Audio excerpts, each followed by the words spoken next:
இன்னைக்கு பேசின பேச்சுவார்த்தையில் முக்கியமாக எங்கள் தலைவர் வலியுறுத்தியது, அந்த வேங்கவயலில் அந்த குற்றவாளிகள் முரளிராஜா உட்படவங்கலாம் வந்து இன்னும் இதாக இருக்குது, அந்த தம்பிகளுக்கு வேலையை போட்டு கொடுங்க அப்படின்னு நீங்கள் போய் முதல்வரை பார்த்து பேசுங்க. முதல் ரவுண்டு, ஏன்னா டக்குன்னு முதல்வரை போய் பேசுறது பற்றி நல்லா இப்போ வந்திருக்கு ஆட்சி.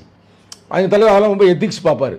வந்து இன்னும் 6 மாதம் கூட ஆகலை, இன்னும் அதுக்குள்ளே போய் நம்ம அந்த நெருக்கடி கொடுக்க வேண்டாம், அவங்களுக்கு டைம் கொடுப்போம் அப்படின்ற எண்ணத்தில் இவர்கிட்ட சொல்கிறாரு, போய் சொல்லுங்கன்னா அவர் ஓகேன்டாப்பில்.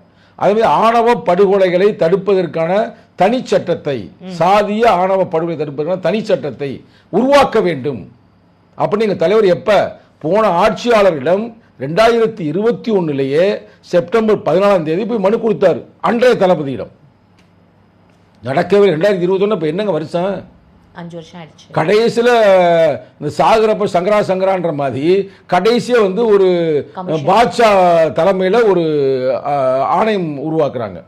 பாட்ஷாவா பஷீரான்னு தெரியல, ஆணையத்தை உருவாக்குனாங்க. அந்த ஆணையமாக அப்படி இழுத்து மூடியாச்சு. அந்த ஆணையத்தில் போய் ஏறக்குறைய 2000 பக்கம் உள்ள அறிக்கையை கொடுத்தவர் தான் எவிடன்ஸ் கதிர், மதுரையை சார்ந்தவர். அந்த கருத்துக்களை எல்லாம் நாங்கள் பேசினோம்.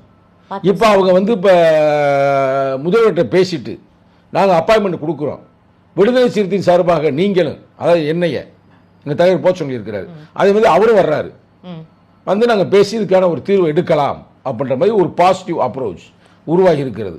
அப்போ இது மாதிரி பல விஷயங்கள் நான் பேசினோம்.